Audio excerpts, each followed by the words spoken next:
විශේෂ අත්දැකීමක් අලුත් අත්දැකීමක් දුෂ්කර ගමනක් අපි අද ඇවිල්ලා ඉන්නේ ලස්සන තේ වතු යායක් මැද්දට. ඉතින් HTP කණ්ඩායම මේ වතු යාය මැද්දට ආවේ ඔයාට විශේෂ ආරංචියක් කියන්න, විශේෂ දෙයක් කරන්න. ඉතින් අපේ මේ තිල්නයත් එක්ක තමයි ගමන ආවේ. තිල්නය ලස්සන තේ වතු යායක් මැද්දට අපි ඇවිල්ලා ඉන්නේ. මේ තේ වත්තේ අමාරුම කොටස තමයි මේක කප්පාදු කරලා මේ අතු ටික කළමනාකරණය කරගන්න. හරියටම හරි. ඒකට විසඳුමක් අරගෙන තමයි අපි අද ඇවිල්ලා ඉන්නේ. ඇත්තටම අපේ කුඩා පරිමාණ, මධ්‍ය පරිමාණ, මහා පරිමාණ හැම විදිහටම වැඩ කරන අපේ තේ වතු හිමියන් වෙනුවෙන් තමයි මේක ගෙනයි. මොකද මෙච්චර දුෂ්කර තැනකට ගෙන ඇවිල්ලා මේ අතු කප්පාදු කරලා එයාලට විසඳුමක් නැතුව තියෙන මොකද්ද කරන්න කියලා. ඒ අතු කොහෙටද බැහැර කරන්නේ කියලා. විසඳුම තියෙනවා ඇතුලේ. ඇතුලේ විසඳුම තියෙනවා. ඒ විසඳුම කොහොමද හරියටම යොදා ගන්න කියලා අපි මේ වත්ත මැද්දට නැත්නම් තේ වතු යායක් මැද්දටම ඇවිල්ලා ඔයාට මේ වැඩේ කරන විදිහ අපි පෙන්වන්න තමයි සෝදානම් වෙන්නේ. එහෙනම් වැඩි වෙලා යන්නේ නැතුව යමු. අපි ඒතර කොහෙද යන්නේ? තව අපි දැන් දුෂ්කර ගමනක් ඇවිල්ලා තියෙන. තව පොඩි දුරයි තියෙන්නේ. මේ පැත්තට තමයි යන්න ඕනේ. අපි එනවා. පාර පොඩ්ඩක් බලන්න.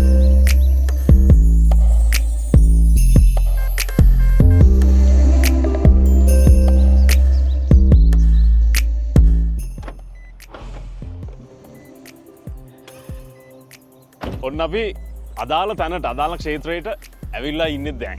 මොකද මේක මේ තේ වතු යාය මේ පැත්තේ කප්පාදුව සිද්ධ වෙලා තියෙනවා. ඊට පස්සේ පල්ලෙහා පැත්ත කප්පාදුව සිදු වෙමින් තමයි යන්නේ. ඉතින් ඒ කප්පාදුවේ අතු ටිකත් ඔන්න බිමට වැටිලා තියෙනවා. ඒක තමයි. මේ ඉතින් ගොඩක් අපිට වඩා වයස ලොකු ගස්. මේ අද අපේ HTP විසඳුම තමයි මේවට මොකද කරන්න කියන එක. මේවට දැන් මොකද කරන්නේ? දැන් නම් මේ දවස්වල වෙන්නේ සාමාන්‍යයෙන් අවට වතුකරේ පරිභෝජනය කරන ජනතාව ඉන්නවනේ. ඒ අපේ වතුකරේ ජනතාව විසින් මේක අරගෙන දරට ගෙනියනවා. එහෙම නැත්නම් මේ වගේ දුෂ්කර තැන් වලට ආවොත් මේ ටික අරගෙන ගිහිල්ලා ගිනි තියලා විනාශ කරන එක තමයි කරන්නේ. මොකද මෙහෙම තියන්න බෑ වත්තක්. හරි ලස්සනට නඩත්තු කරා යන්න ඕනේ. එහෙම කරොත් තමයි හොඳ අස්වැන්නක් ගන්න පුළුවන්. මේ ගහ තරුණ වෙලා එන්නේ හොඳ ලස්සනට පරිසරය වටපිටාවත් එක්ක තිබුණ තමයි හොඳ නිරෝගී දල්ලක් කඩා ගන්න පුළුවන්. හොඳ තේ ටිකක් අපිට බොන්න පුළුවන් වෙනවා. ඉතින් අපි මේකට දෙන විසඳුම් බලමු මොකද්ද කියලා. මේකට තමයි විසඳුමක් දෙන්න ආවේ. ඉතින් මේ අර අවුරුදු ගාණක් පරණයි කියලා කිව්වනේ. එතකොට මට මේ පුංචි දෙයක් මතක් වුණේ. දැන් මේ තාම තේ ගහක් අපිට තේ පඳුරක් කිව්වහම මෙන්න මෙච්චරයි. අර කප්පාදුවෙන් තමයි මේක හැමදාම මේ ගානට තියාගන්න. හරියටම හරි. මේ ඉතින් අපේ පසෙන් ගන්න පොහොර ටික තමයි මෙතන තියෙන්නේ. මේක අපි පොහොර දීලා ගහ ලොකු කරලා නයිට්‍රජන් දීලා හදලා ගන්නවනේ. ඊට පස්සේ ගිනි තියලා දාන්න එක අපරාධය. මේක ගිනි තියලා දාන්න එක අපරාධය. අපි අද කියලා දෙන්නම් මේකට තියෙන විසඳුම මොකක්ද කියලා. අපේ යන්ත්‍ර ටික තියෙනවා. මැෂින් ටිකත් අරගෙනම අපි කතා කරමු මේකට දෙන විසඳුම. තේ වතු හිමියන්ට මෙන්න සුබදායක පණිවිඩය. මේකේ මැෂින් ටික තියෙන්නේ ඇතුලේ. අපි ඒ ටික බලමු. අපි යන්නේ පස තරුණ කරන්න. මේ අත්දැකීම විශේෂයෙන් තේ වතු හිමියන්ටම තමයි. විශේෂම කාරණේ තමයි තියෙන අයියා මේක මේ පොඩි වාහනයක දාගෙන ට්‍රැක්ටර් එක හරි දාගෙන එන්න පුළුවන්. අපිත් ඔන්න වාහනේ දාගෙන ආවේ. හරි. පසන් අපිට චූටි සපෝට් එකක් ඕනේ. පේනවනේ. රෝද දෙකක් තියෙනවා. අරගෙන යන්න හරි ලේසි. එන්ජින් එකක් තියෙන හින්දා ඕන දැනක වැඩ කරන්නත් පුළුවන්. පෙට්‍රල් ටිකයි ඔයිල් ටික බලන්න. ඔයාට ඕන වැඩේ මෙයා කරලා දෙනවා. පොඩි වැඩ ගොඩයි.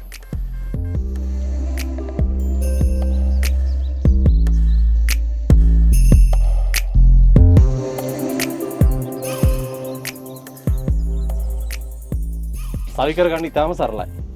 අපි කියලා දෙන්න කොහොමද ඒවා කරන්නේ කියලා.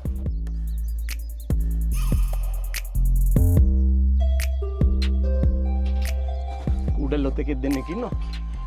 ඒක රෙච්චර හිතන්න හොඳ නැහැ. තේවත්තයි කූණැල්ලයි කියන්නේ ඉතින් එකට එක බැඳලා තියෙන අන්‍යෝන්‍ය සමතය වගේ තමයි. ඒ හින්දා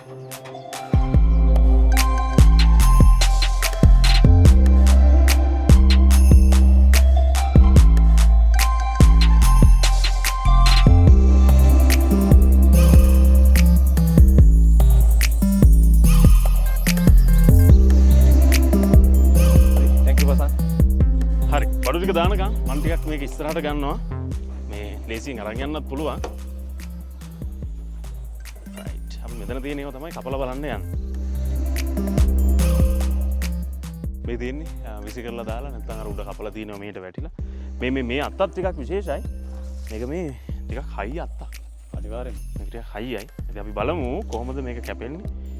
මේ කියන කාරණේ වැඩේ කරලා.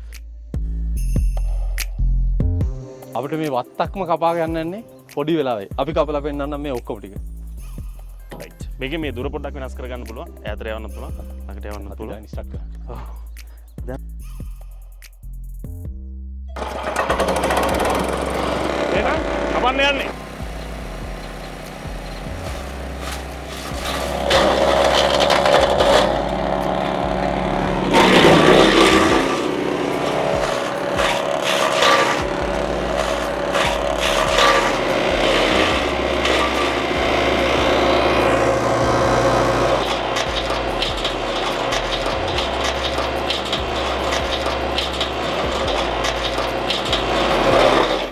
රයිට්. සඳුන් මෙන්න තියෙනවා. අස්සෙන් එන. හරිද? මේ අර නිකන් පුච්චලා දැම්ම නේද? විසි කරපු දේ අපේ මේ අපේ පොළව අපිට දුන්න මැණික්. ඔව්. සම්පත්. ඒ සම්පත් ටික අපි කරේ දහනය කරලා හරි මක්කර කරලා ඉවර කරා. නමුත් අපි කියන්නේ මේකෙන් ඊට වඩා වැඩක් ගන්න. මෙන්න ආයෝජනයට හොඳම යන්ත්‍රය. හරියටම හරි දෙන්නයි. ඔන්න දැන් අපේ තේවතු හිමියන්ට සුළු පරිමාණ, මධ්‍ය පරිමාණ, මහා පරිමාණ. කොයි හරි නැත්නම් ඒ කුමන පරිමාණයක හිටියත් ඔබ තේවතු හිමියෙක් නම් ඔන්න තිලනා කිව්වගේ ආයෝජනය කරන යන්ත්‍රය. මෙන්න ඉතින් ඒ යන්ත්‍රයෙන් ඔයාට ලැබෙන අපි පෙන්න මේ කොහොමද දාන්නේ කියලා වගාබිමට. ඔන්න දැන් අපිට වගාවක් මේ වගාබිම අරගත්තා. මේක නිකන් දැම්මා. ඔව් මේක දාන්න තියෙන්නේ. ඉතින් එතකොට ඔයා මේක සුද්ධ පවිත්‍ර කරලා තියෙන්නේ. මේ මොකද ඒකෙම මේ විදිහට දාන එකේ වාසි රසක් තියෙනවා. එකක් නෙමෙයි. විශාල ප්‍රමාණයක්. අපි කිව්වේ අපි නැති කරගත්තු අපේ සම්පත කොහොමද භූමියට දාන්නේ කියලා. හෙට ඉඳන් ඔයාගේ භූමිය හුස්ම ගන්න පටන් ගන්නවා. මේ හුස්ම ගන්න පටන් ගන්න භූමිය ඔයාට ගොඩක් දේවල් දෙනවා. අපි කතා කරමු අත්දැකීම්. මේක අපි මේ පොඩි කාලයක් ගත්ත යන මේ දිගු කාලීන පරිශ්‍රණයක ප්‍රතිඵලයක් තමයි මේ අපි ගෙනාවේ. හරියටම හරි දෙන්නයි. ඒ හුස්ම දෙන මැෂින් එක තමයි මෙන්න මේ මැෂින් එක. හරි අපි යන් ඒ වගාබිමට මේ තියෙන්නේ ඒ විදිහට කපාගත්තු මේ තේ දළු වලින් කප්පාදු කරපු මේ තේ වත්ත තමයි මේ තියෙන්නේ. මේ තියෙන්නේ කපපු ඒ එක. හරිද? මේ පැත්තේ තියෙනවා ඔයාලට බැලුවොත් පෙනෙයි. මේ තමයි කපන්න නියමිත භූමිය. මේක අවුරුදු 4කට සැරයක් කප්පාදු කළ යුතුමයි. එතකොට හිතන්න මේ කප්පාදුව මේ පොළවෙන් ඔයාලට දුන්න අස්වැන්න තමයි මේ ගෙනත් තියෙන උඩට. මේ ගහ හැදිලා තියෙන්නේ ඒ ආපු පොහොරෙන්. ඒ ආපු නයිට්‍රජන් ටිකෙන්. ඒතකොට ඒ නයිට්‍රජන් ටික කපලා ආයෙත් මේ පසට එකතු කරොත් වෙන දේ අපි පෙන්වන්න. ඒක අපේ ෆීල්ඩ් එකේම තියෙනවා. ඒකර පරීක්ෂණත් එක්ක වෙන සඳුන්. මොකද කියන්නේ අපි ඒකත් බලමුද? අර තෙල්නෑ මේ ඒකත් බලමු. අර වා කිව්වනේ මොනවද වාසි ගොඩක් හම්බ වෙනවා කියලා. ඒ වාසි ටිකත් අපි කතා කරගෙනම යමු. මේ ටික දාපු ගමන් අපිට මේකේ වල් පැල ටික එහෙම පාලනය වෙනවා. තව දෙයක්. වර්ෂාව නැත්තම් තෙතමනේ ආරක්ෂා වෙනවා. ඊට පස්සේ වර්ෂාව වහින කාලෙට මේක හොදගෙන යන එක වලකිනවා. ඔයා දන්නවද මේ පස සෙන්ටිමීටරයක් හැදෙන්න කොච්චර කාලයක් ගත වෙනවද කියලා? අවුරුදු 500ක් නෑ සඳුන් අවුරුදු 300ක් යනවා. ඉතින් ඒ වගේ කාලයක් යන පස ගුණාත්මක පසක් අපිට හදන්න තව උදව් කරන්න පුළුවන් මේ පුංචි යන්ත්‍රය. තවත් ගොඩාක් ප්‍රතිඵල තියෙනවා. දැන් මෙහෙම හිතන්නකෝ. මේකට ඉන්වෙස්ට්මන්ට් එකක් කරා ඔයා.